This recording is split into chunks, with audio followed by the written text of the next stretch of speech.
I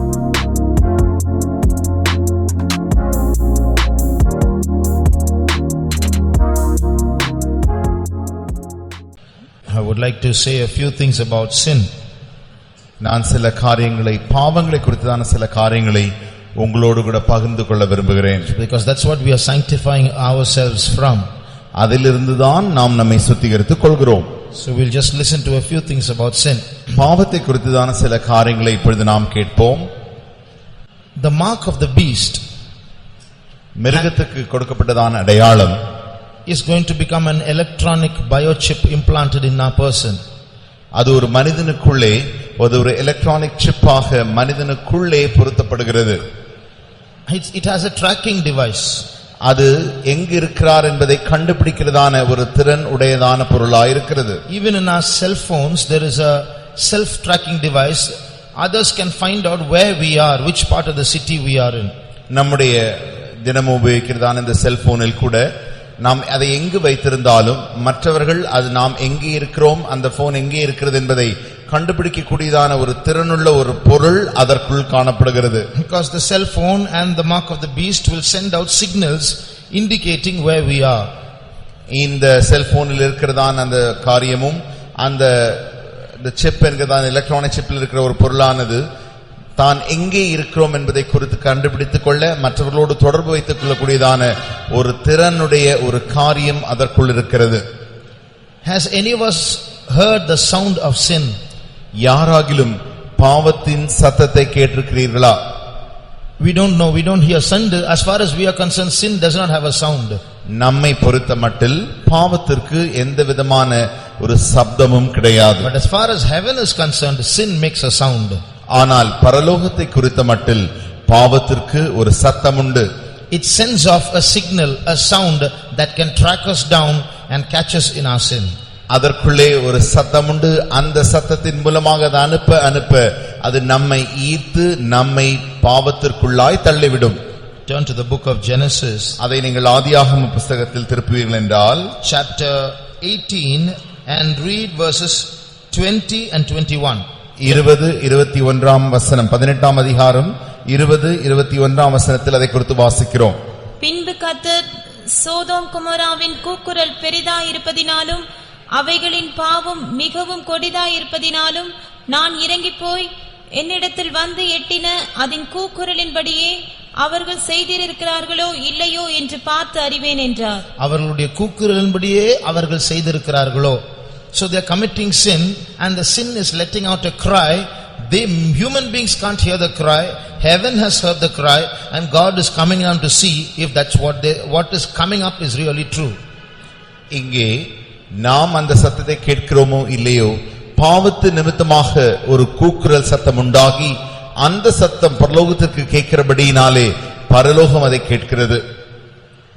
So as far as we are concerned, there are secret sins which nobody knows.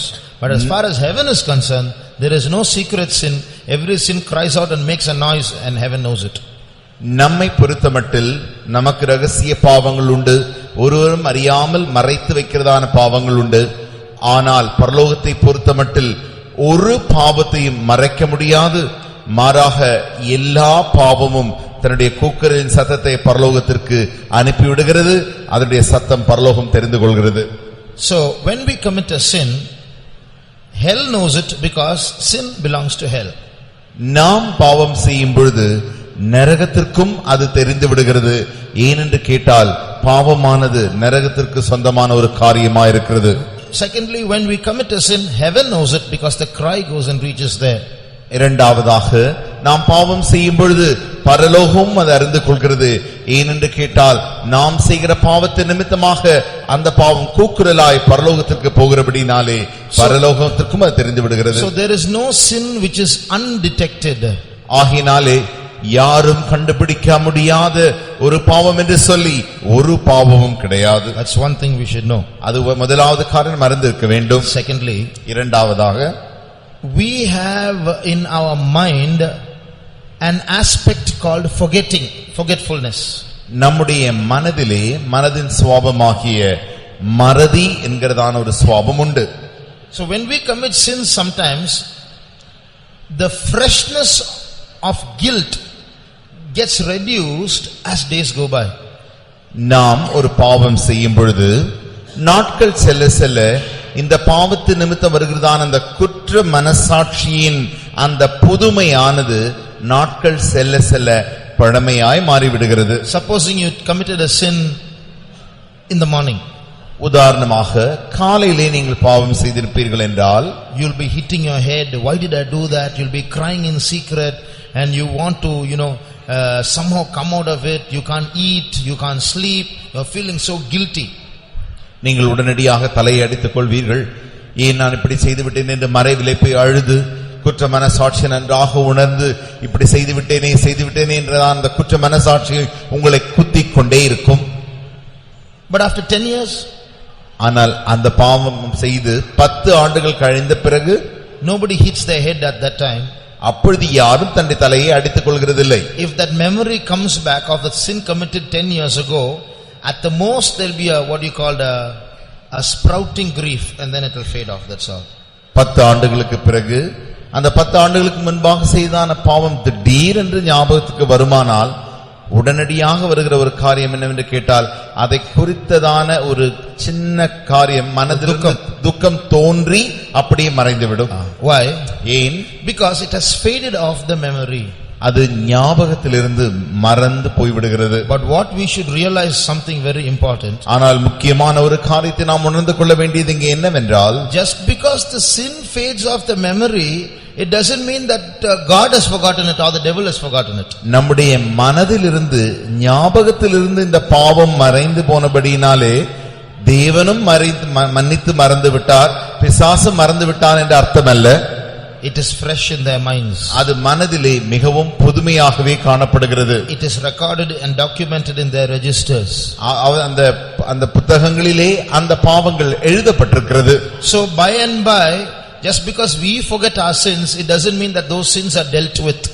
இப்படி நாட்கள் செல்ல செல்ல நாம் பாவங்களை மறந்து விட்டபடினாலே அந்த பாவங்கள் எல்லாம் உணர்த்தப்பட விட்டது ஆகிவிட்டது என்றது அர்த்தமல்ல.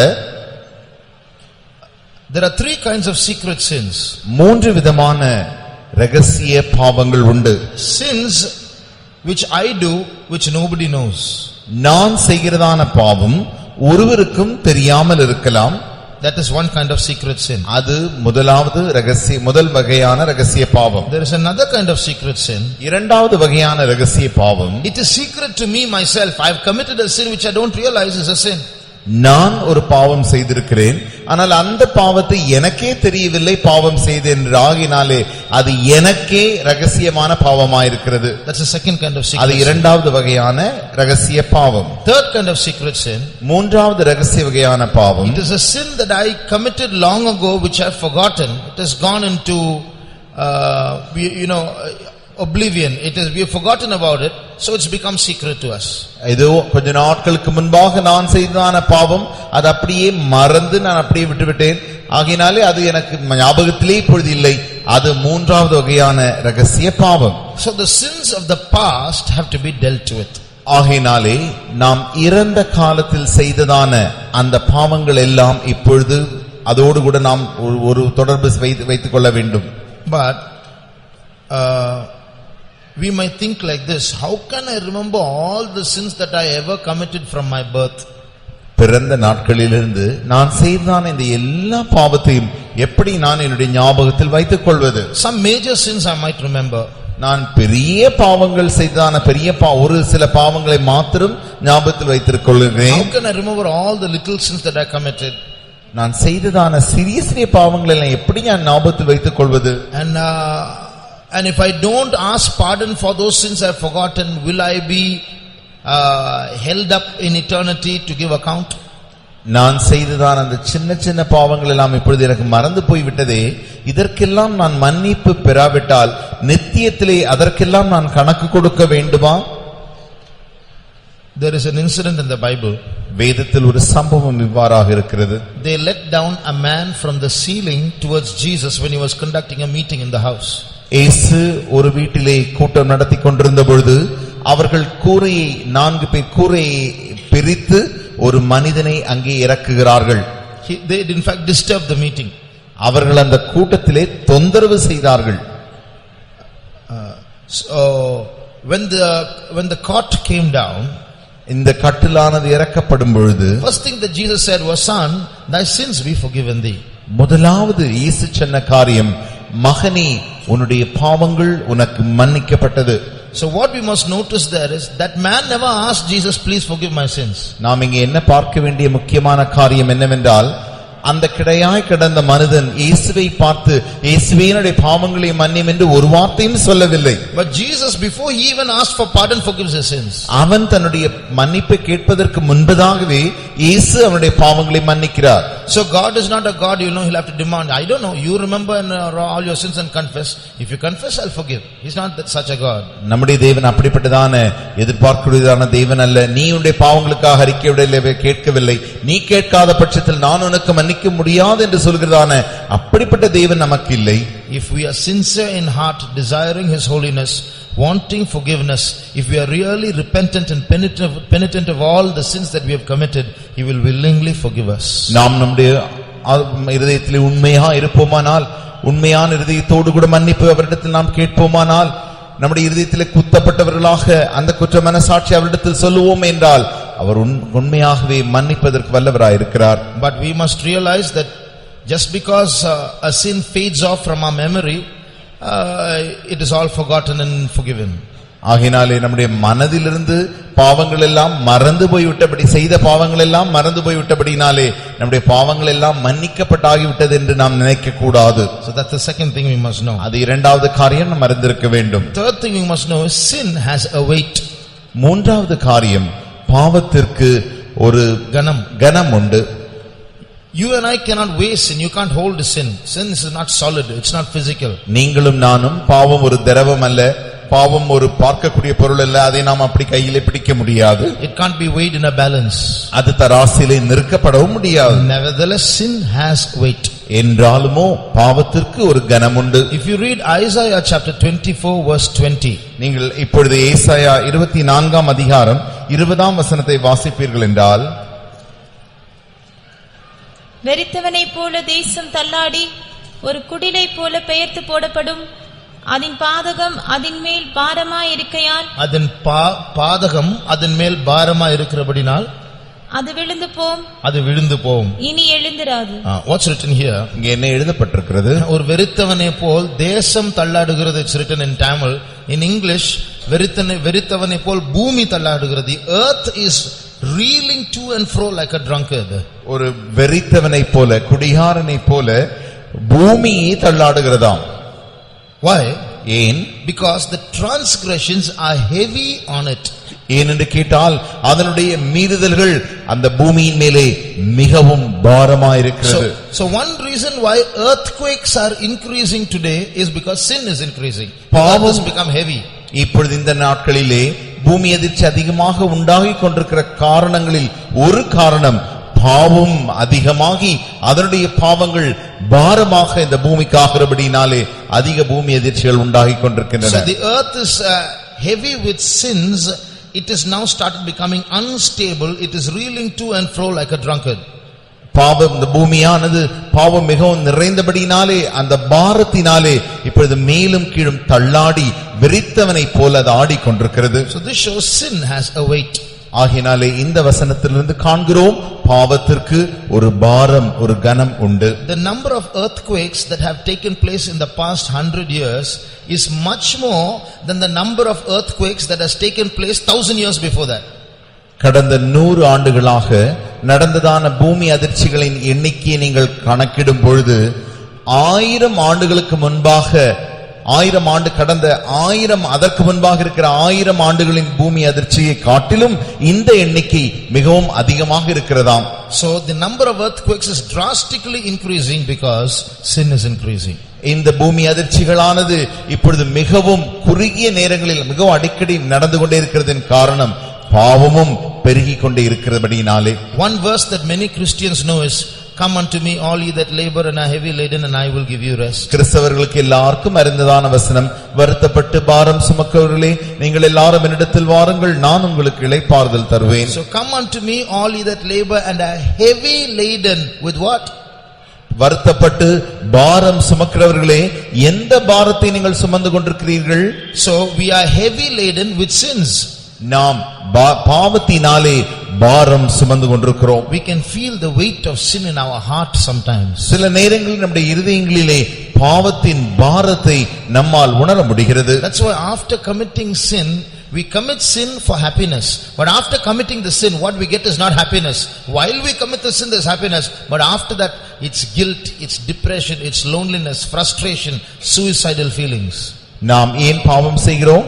ஏதாவது அதில் ஒரு நல்ல சந்தோஷம் கிடைக்கும் என்பதினாலே பாவம் செய்கிறோம். ஆனால் பாவம் செய்த மாத்திரத்திலே அது உடனடியாக குற்ற மனசாட்சி உண்டாக்கி, ஒரு தாழ்வு மனப்பான்மை உண்டாக்கி, ஒரு தனித்தன்மை உண்டாக்கி, தற்கொலையின் எண்ணத்திற்கே அது கொண்டு போய் பாரமாய் விடுகிறது. So it becomes a weight in the heart. ஆகையினாலே அது நம்முடைய இருதயத்திலே பாரமாய் மாறி விடுகிறது. But come unto me, I will give you rest, says Jesus. இயேசு சொல்கிறார், என்னிடத்தில் வாருங்கள், நான் உங்களுக்கு இளைப்பாறுதல் தருவேன். He can lift off that load from the heart.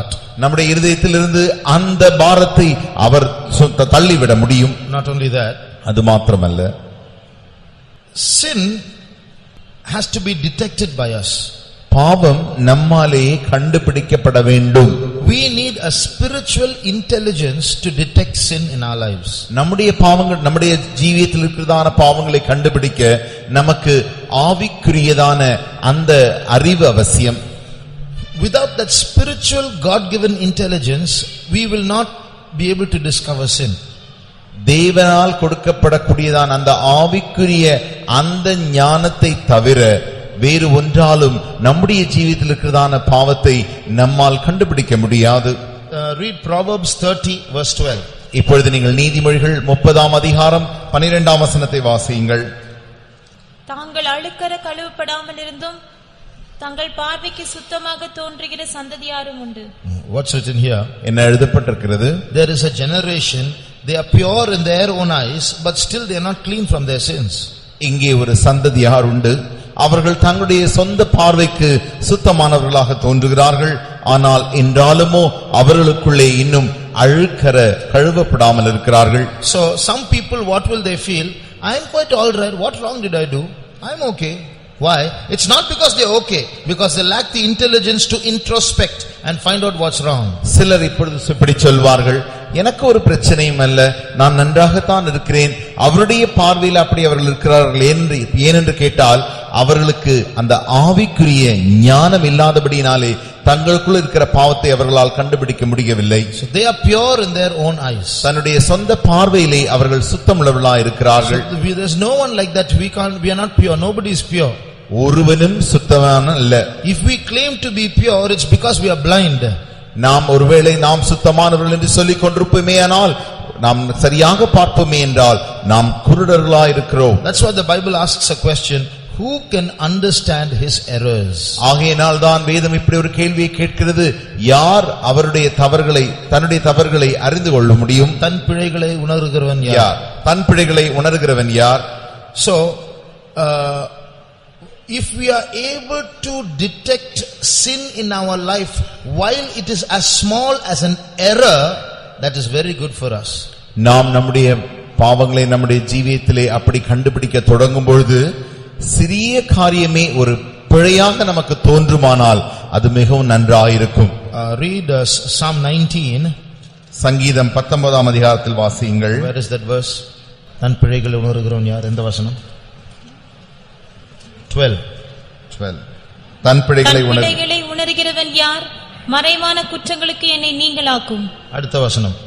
துணிகரமான பாவங்களுக்கு உமது அடியேனை விலக்கிக்காரும், அவைகள் என்னை ஆண்டு கொள்ள ஒட்டாதிரும். அப்பொழுது நான் உத்தமனாகி பெரும் பாதகத்துக்கு நீங்களாயிருப்பேன். So what's written here? You see four grades of sins here. இங்கே நீங்கள் 4 விதமான பெரிய பாவங்களை குறித்து வாசிக்கிறோம். 4 grades, levels. 4 விதமான நிலவரங்கள், அளவுகளை நாம் வாசிக்கிறோம். One is error. It's very small error. முதலாவது அளவு, முதலாவது நிலவரம் பிழை. If you neglect error, it will grow into a secret fault.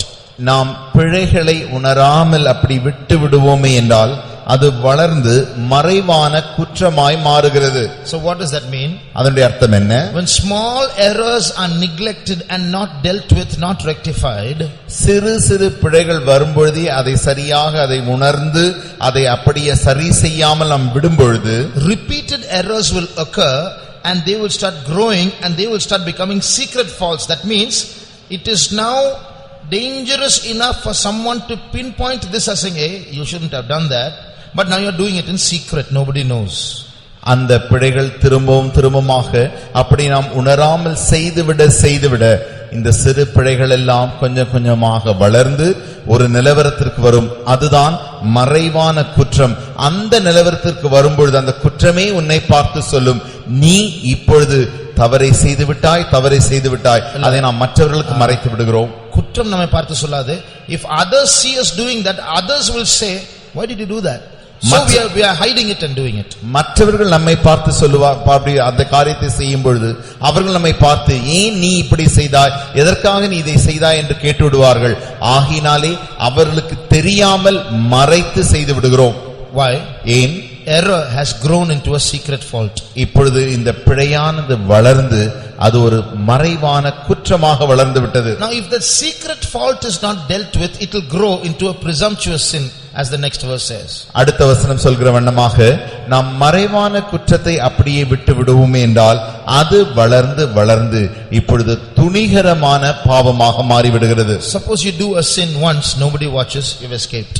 நீ இப்பொழுது ஒருவேளை ஒரு தவறை செய்வாய் என்றால் அதை யாரும் பார்க்கவில்லை, இப்பொழுது நீ தப்பித்து விட்டாய் என்று வைத்துக் கொள்ளுங்கள். You do it a second time, you've escaped. இரண்டாவது முறையாக நீங்கள் தப்பித்துக் கொண்டீர்கள். You've done it 10 times, you've escaped. 10 முறை செய்தீர்கள் என்றாலுமோ தப்பித்து விட்டீர்கள். You've done it for one whole year, you've escaped. ஒரு வருடம் முழுதும் செய்தீர்கள், தப்பித்து விட்டீர்கள். Nobody has seen it. ஒருவரும் அதை பார்க்கவில்லை. Now that will grow into a presumptuous sin. You will start deliberately doing things. அது இப்பொழுது வளர்ந்து அது ஒரு துணிகரமான பாவமாக மாறிவிட்டது. இப்பொழுது நீங்கள் துணிகரமாய் அந்த பாவத்தை செய்வீர்கள். At that step also, if we neglect sin, அந்த நிலவரத்திலும் கூட நாம் பாவத்தை சரி செய்யாமல் விட்டு விடுவோமே என்றால் it will grow into the next phase called great transgression. அது வளர்ந்து இப்பொழுது பெரும் பாதகமாக மாறிவிடுகிறது. What is that? அதனுடைய அர்த்தம் என்ன? It will end up either in adultery or in murder. அது கடைசியில் போய் கொலைபாதகத்திலோ அல்லது விபச்சாரத்திலோ விழுந்து விடுகிறது. That's called great transgression. அதுதான் கொலை பாதகம், அதுதான் பெரும் பாதகங்கள். So while a sin is as small as an error, we should find it out and deal with it. ஆகினாலே பாவமானது பிழையாக மிக சிறிதான பிழையாக வரும்பொழுதே அதை உடனடியாக சரி செய்து விட வேண்டும். So if only we have that spiritual intelligence to discover an error while it is an error, blessed are we.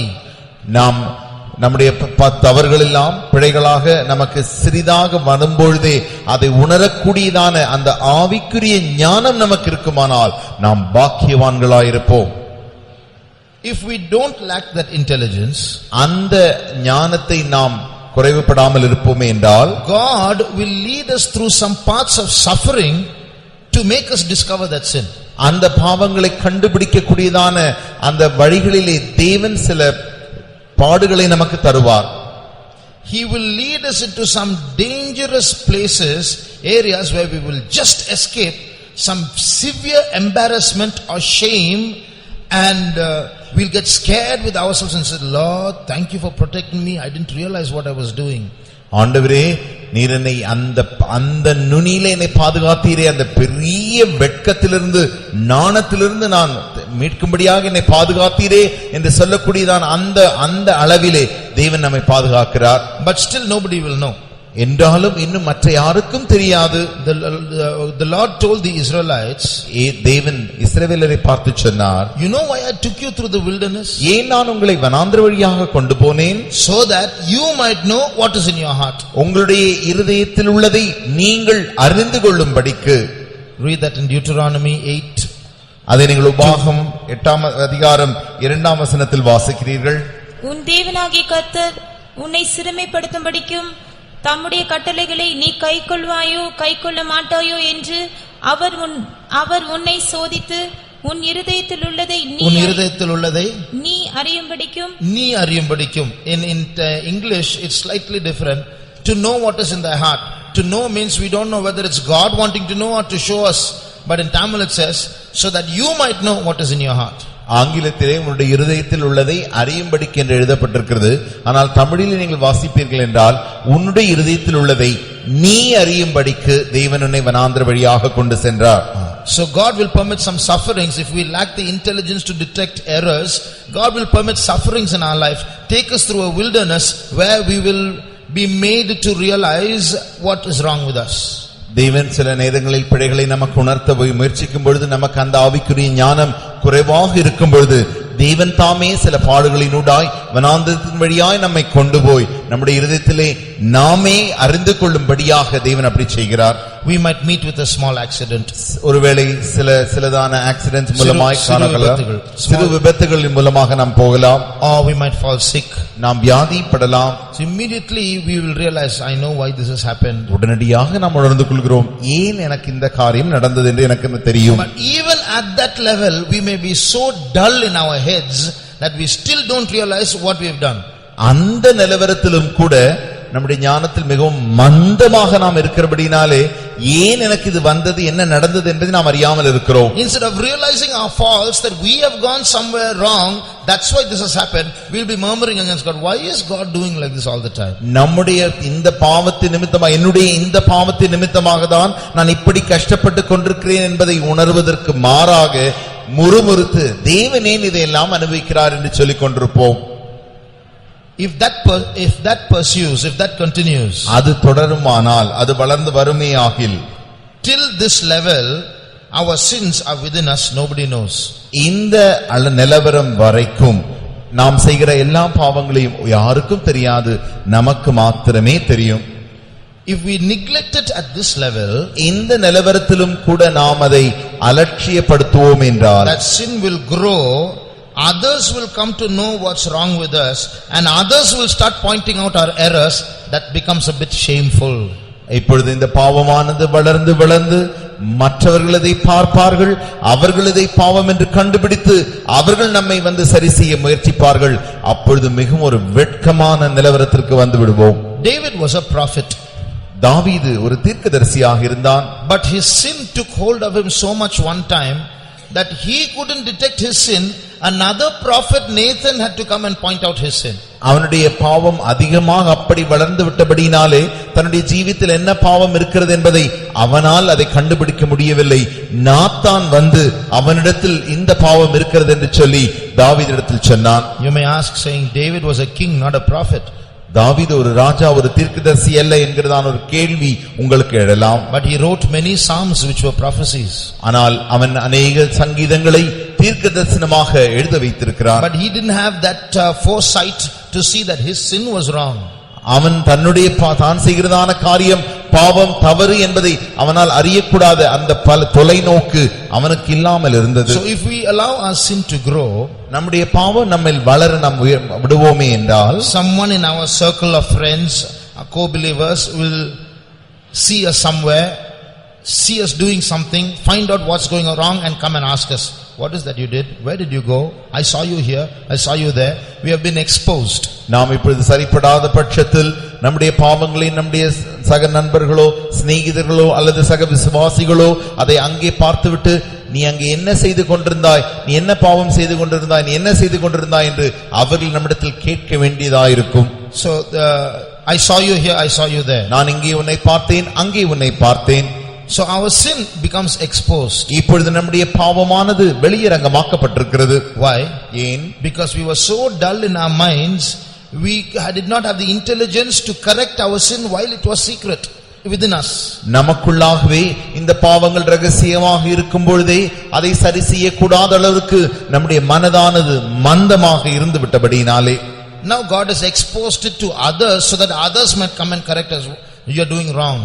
இப்பொழுது தேவன் அந்த பாவத்தை மற்றவர்கள் காணும்படி வெளியரங்கமாக்கி இருக்கிறபடினாலே அவர்கள் கண்டுபிடித்து வந்து, நீ இதை தவறான காரியத்தை செய்தாய் என்று சொல்வார்கள். So if we neglect sin without examining, without having the understanding to find out our errors, and if we neglect sin when we are taken through a wilderness to point out our errors, and if we neglect sin even after it is exposed and others find out our errors, then the next step is we have to stand before the judgment seat of Christ and give account.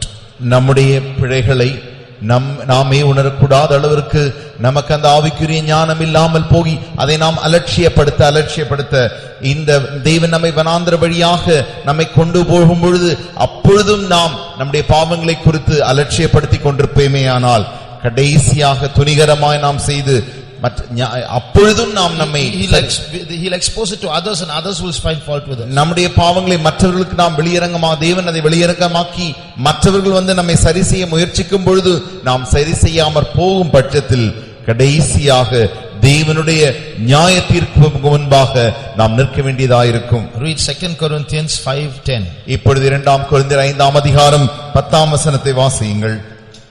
ஏனென்றால் சரீரத்தில் அவனவன் செய்த நன்மைக்காவது தீமைக்காவது தக்க பலனை அடையும்படிக்கு நாம் எல்லாரும் கிறிஸ்துவின் நியாயாசனத்திற்கு முன்பாக வெளிப்பட வேண்டும். We all have to stand before the judgment seat of Christ and give account of all that we have done, good or bad. நாம் செய்த நன்மைக்காவது எல்லா தீமைக்காகிலும் கிறிஸ்துவின் நியாயாசனத்திற்கு முன்பாக நாம் நிற்கப்பட வேண்டும். But in all this, இவளெல்லாவற்றிலும் we must understand, நாம் ஒரு காரியத்தை புரிந்து கொள்ள வேண்டும். I don't know if I've told you this story before. இந்த கதையை நான் ஏற்கனவே உங்களுக்கு சொல்லி இருக்கிறேன் என்று எனக்கு தெரியவில்லை. There was a man who had received a summons for a crime he had committed. He had to appear in court. ஒரு மனிதன் தான் செய்ததான குற்றத்தின் நிமித்தமாக அவன் இப்பொழுது அந்த நியாயாசனத்திற்கு முன்பாக நிற்கப்பட வேண்டியதாக இருந்தது. அதற்காக அவன் அழைக்கப்பட்டிருந்தான். So a particular date was given. ஒரு தேதி கொடுக்கப்பட்டது. But then he heard about a very good lawyer who could solve his case. தன்னுடைய பிரச்சனையை தீர்க்கக்கூடியதான நல்ல ஒரு வழக்கறிஞரை குறித்து அவர் கேள்விப்பட்டிருந்தார். So he said, even though I've committed crimes, I can easily escape because that lawyer is there. நான் இந்த பாவங்களை செய்து என்னதான் தப்பு செய்திருந்தாலும் நல்ல ஒரு வழக்கறிஞர் இருக்கிறபடினாலே கண்டிப்பாக நான் தப்பித்துக் கொள்வேன் என்று அவன் நினைத்தான். And he carelessly forgot about it. இதை குறித்து அவன் அலட்சியமாக மறந்தும் போய்விட்டான். Suddenly one day he was opening his drawer, he saw the summons there. திடீரென்று ஒரு நாள் தன்னுடைய மேஜையில் இருக்கிறதான அந்த டிராவை ஓபன் செய்து பார்த்த பொழுது அவன் அங்கே தனக்கு அழைக்கப்பட்ட கோர்ட்டிலிருந்து வந்ததான அந்த அழைப்பிதழை அவன் பார்த்தான். He saw the date, tomorrow is the case. நாளைக்கு தேதியை பார்த்தான், அது நாளையா இருக்கிறது. Good thing I saw it now. நல்லது, இப்பொழுது நான் பார்த்து விட்டேன். Immediately picked up the phone. உடனடியாக தொலைபேசி எடுத்து and called up that lawyer. அவன் அந்த வழக்கறிஞரை அழைத்து, Sir, I have been summoned to court for such a crime I have committed. நான் செய்ததான இப்படிப்பட்டதான பாவத்திற்காக நாளைக்கு நான் கோர்ட்டுக்கு வரும்படி அழைக்கப்பட்டிருக்கிறேன் ஐயா என்று அவரிடத்தில் சொன்னான். It's true I have committed the crime, but I want you to defend me and I want to escape. இந்த தவறை செய்தது உண்மைதான் என்றாலும் நீங்கள் எனக்காக வழக்காடி அதிலிருந்து எப்படியாக என்னை தப்பிக்க செய்ய வேண்டும் ஐயா என்று சொன்னான். The advocate replied, உடனடியாக அந்த வழக்கறிஞர் பதில் சொன்னார், Sir, till yesterday I was lawyer, today I have been promoted to judge. ஐயா, நேற்று வரை நான் வழக்கறிஞராகத்தான் இருந்தேன், ஆனால் இன்றைக்கு தான் நான் ஒரு ஜட்ஜாக உயர்த்தப்பட்டிருக்கிறேன். And I am the one who is going to look into your case. உன்னுடைய பிரச்சனை, இந்த கேஸை நான் தான் நாளைக்கு தொடர்பு கொள்ள வேண்டும். And you yourself have admitted now over the phone that you have committed the crime. இப்பொழுது நீ தொலைபேசி மூலமாக நீயே அந்த தவறை செய்து விட்டேன் என்று ஒத்துக்கொண்டு விட்டாய். So you have to stand before me in the court. ஆகையாலே நீ எனக்கு நாளைக்கு கோர்ட்டில் எனக்கு முன்பாக நிற்க வேண்டும். In the same way, அதே வண்ணமாக today Jesus is our advocate. இன்றைக்கு இயேசு நமக்கு வழக்கறிஞராக இருக்கிறார். Read 1 John chapter 2 verse 1. 1 யோவான் 2ஆம் அதிகாரம் 1ஆம் வசனத்தை வாசியுங்கள். என் பிள்ளைகளே, நீங்கள் பாவம் செய்யாதபடிக்கு இவைகளை உங்களுக்கு எழுதுகிறேன். ஒருவன் பாவம் செய்வானானால் நீதிபரராயிருக்கிற இயேசு கிறிஸ்து நமக்காக பிதாவினிடத்தில் பரிந்து பேசுகிறவராயிருக்கிறார். பரிந்து பேசுகிறவர் is written in Tamil. In English it's written, we have an advocate, Jesus Christ. தமிழிலே நமக்கு அவர் பரிந்து இயேசு கிறிஸ்து பரிந்து பேசுகிறவராயிருக்கிறார் என்று இருக்கிறது. ஆனால் நீங்கள் ஆங்கில மொழியிலே வாசிக்கும் பொழுது இயேசு கிறிஸ்து நமக்காக வழக்காடி கொண்டிருக்கிறார் என்று இருக்கிறது. வழக்கறிஞராக இருக்கிறார். So today Jesus is a lawyer. He will look after all our cases in heaven. இன்றைக்கு இயேசு ஒரு வழக்கறிஞராக பரலோகத்திலே நமக்காக எல்லா காரியங்களையும் வழக்காடி கொண்டிருக்கிறார். But if we delay in going to the lawyer and telling the truth and confess our faults to him, while he is a lawyer to settle our case, he'll get promoted shortly to be judge. Then we can't go to him and say sorry, it's too late, we have to give account. அவர் இப்பொழுதே வழக்கறிஞராக இருக்கிற காலத்தில் தானே நம்முடைய பாவங்களுக்காக மனஸ்தாபப்பட்டு மன்னிப்பு அவரிடத்தில் கேட்கும்படி அவரிடத்தில் நாம் இப்பொழுதே நாம் போகாவிட்டால் நாட்கள் செல்ல செல்ல காலம் செல்ல செல்ல அவர் ஒரு நாள் நியாயாதிபதியாக உயர்த்தப்படுவார். அப்பொழுது நாம் போவது மிகவும் தாமதமாயிருக்கும். You can't go and say sorry to him at that time, you have to give account. அந்த நேரத்தில் போய் எனக்கு மன்னியுங்கள் என்று சொல்ல முடியாது.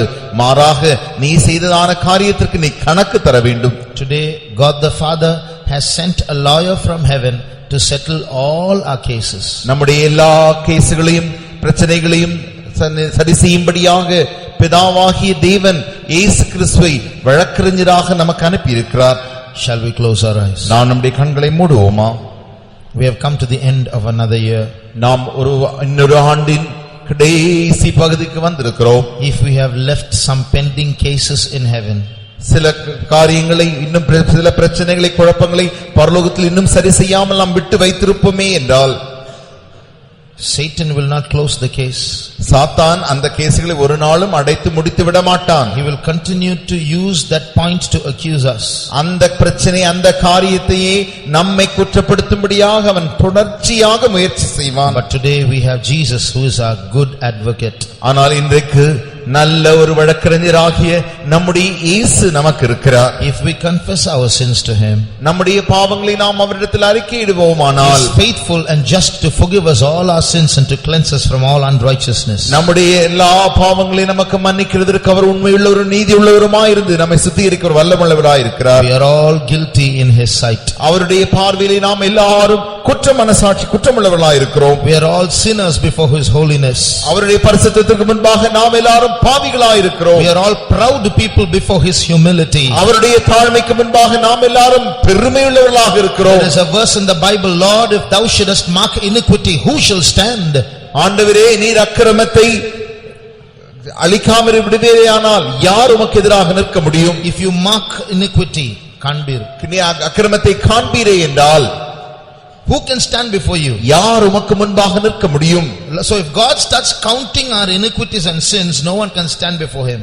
நம்முடைய அக்கிரமங்களையும் நம்முடைய பாவங்களையும் தேவன் கணக்கு எடுப்பாரே என்றால், அதை கணக்கு பார்ப்பாரே என்றால் யார் அவருக்கு முன்பாக நிற்க முடியும்? But there is forgiveness with him. ஆனால் அவரோடு கூட மன்னிப்பிற்கிறதான காரியமும் உண்டு. Today he is a forgiving God. இன்றைக்கு அவர் மன்னிக்கிற தேவனாயிருக்கிறார். Today Jesus is in our midst with blood in his hands. இயேசு நம்முடைய மத்தியிலே இன்றைக்கு தன்னுடைய கரங்களிலே இரத்தமுடையவராய் நின்று கொண்டிருக்கிறார். And sprinkle that blood upon your heart, brother, sister, and clean up your life. சகோதரியே, அந்த இரத்தத்தை உடைய இருதயத்துக்கு முன்பாக அவர் தெளித்து, இருதயத்தின் மேல் தெளித்து அவர் அதை சுத்திகரிக்க வல்லமுள்ளவராய் இருக்கிறார். So when the new year is born, you can be new as well. ஆகையினாலே ஒரு புது வருடம் பிறக்கும் பொழுது நீயும் புதிதாக பிறக்கப்படலாம். 1 minute shall we all pray? ஒரு நிமிடம் நாம் எல்லாரும் ஜெபிப்போமா? Let's ask him to forgive all our sins. நம்முடைய பாவங்கள் எல்லாவற்றையும் மன்னிக்கும்படி அவரிடத்தில் நாம் கேட்போமா? Knowingly and unknowingly, all the sins we've committed, may God forgive them. அறிந்தோ அறியாமலோ நாம் செய்ததான எல்லா பாவங்களையும் தேவன் தாமே நமக்கு மன்னிப்பாராக. Sins which we remember, sins which we have forgotten, may God forgive them. நம்முடைய நினைவில் இருக்கிறதான எல்லா பாவங்களையும், நாம் மறந்து போனதான எல்லா பாவங்களையும் தேவன் நமக்கு மன்னிப்பாராக. Sins which we have ignored and neglected because of our lack of intelligence, may God forgive them. நம்முடைய ஞானத்தின் குறைவினாலே இருந்ததான காரிய அநேக பாவங்கள் உண்டு, அவைகளையும் கூட தேவன் நமக்கு மன்னிப்பாராக. 1 minute shall we pray? ஒரு நிமிடம் நாம் எல்லாரும் ஜெபிப்போமா? You know, there are so many cases in heaven against you and me. உனக்கும் எனக்கும் விரோதமாக பரலோகத்திலே அநேக பிரச்சனைகள், அநேக குற்ற சாட்சிகள் உண்டு, வழக்குகள் உண்டு. Every time you and I commit a sin, a case is opened against us in heaven. நீங்களும் நானும் எப்பொழுதெல்லாம் ஒரு பாவம் செய்கிறோமோ உடனடியாக அந்த பாவம் ஒரு வழக்காக பரலோகத்திலே திறக்கப்படுகிறது. But if we humble ourselves, ஆனால் நம்மை தாழ்த்துவோமே என்றால், and say, Jesus, have mercy on me. இயேசுவே என் மேல் இரக்கமாயிரும். Jesus, forgive me. இயேசுவே என்னை மன்னியும். the case will be closed. உடனடியாக அந்த வழக்கு அடைக்கப்படுகிறது. Our lawyer is a powerful lawyer. நம்முடைய வழக்கறிஞர் வல்லமையுள்ள Our வழக்கறிஞராயிருக்கிறார். lawyer is a wise lawyer. நம்முடைய வழக்கறிஞர் ஞானமுள்ள Our வழக்கறிஞராயிருக்கிறார். lawyer is a lawyer who loves us. நம்முடைய வழக்கறிஞர் நம்மை நேசிக்கிற வழக்கறிஞராயிருக்கிறார். He is our elder brother. அவர் நம்முடைய மூத்த சகோதரனாயிருக்கிறார். He will fight our case. அவர் நம்முடைய வழக்குக்காக வழக்காடுவார். And we can leave the court of heaven as righteous people. நாம் அந்த பரலோக நியாயாசனத்திலிருந்து ஒரு நீதிமானாக புறப்பட்டு வரலாம். Let us pray. நாம் இப்பொழுது ஜெபிப்போம். ஆண்டவரே, நாங்கள் பாவிகளப்பா, உம்முடைய சமூகத்தில் நாங்கள் எல்லாரும் குற்றவாளிகளாக இருக்கிறோம். எங்களிடத்தில் கொண்டு வருவதற்கு எந்த நீதியும் கிடையாது ஆண்டவரே. உம்முடைய இரக்கத்தை மாத்திரம் தேடி நாங்கள் வருகிறோம் அப்பா. இயேசுப்பா, நீர் மன்னியும் ஆண்டவரே. எங்களுடைய எல்லா குற்றங்களையும் பாவங்களையும் மன்னியும் ஆண்டவரே. இங்க வந்திருக்கிற ஒவ்வொருடைய குற்றங்களையும் பாவங்களையும் மன்னியும் ஆண்டவரே. உம்முடைய கிருபையினால், உம்முடைய இரத்தத்தினால், உம்முடைய வசனத்தினால் எங்களை பரிசுத்தப்படுத்தி காத்துக்கொள்ளும் மாற்றும் ஆண்டவரே. பாவத்தை கொண்டு புதிய வருடத்தில் பிரவேசிக்க நாங்கள் விரும்பவில்லை ஆண்டவரே. எல்லா வழக்குகளையும் தீர்க்கக்கூடிய வழக்கறிஞரே, நீர் இறங்கி வாரும். எங்களை கழுவும் ஆண்டவரே, எங்களை மாற்றும் ஆண்டவரே. நீர் பொறுப்படுத்தி நடத்தும் அப்பா. We praise you Jesus. Lord, have mercy on us. Lord, clean up our lives. Lord, change us, oh Lord. Draw us close to you, Lord. Fill us with your power. Fill us with your power. Give us your mercy, Lord. Help us to leave this place as righteous people, oh God. Give us that intelligence to know and detect our errors and faults, oh God. Have mercy, Lord. We praise you, we praise you, we praise you, we praise you. We have a high priest who is a merciful high priest. Therefore, let's praise him. நமக்கு இருக்கிறதான அந்த பிரதான ஆசாரியர் இரக்கமுள்ள பிரதான ஆசாரியர் இருக்கிறபடினாலே நாம் எல்லாரும் கர்த்தரை ஸ்தோத்திரிப்போம். ஸ்தோத்திரம், ஸ்தோத்திரம், ஸ்தோத்திரம். Praise the Lord. கர்த்தாவே, நீர் தந்ததான இந்த நல்ல நேரத்துக்காக ஸ்தோத்திரம்.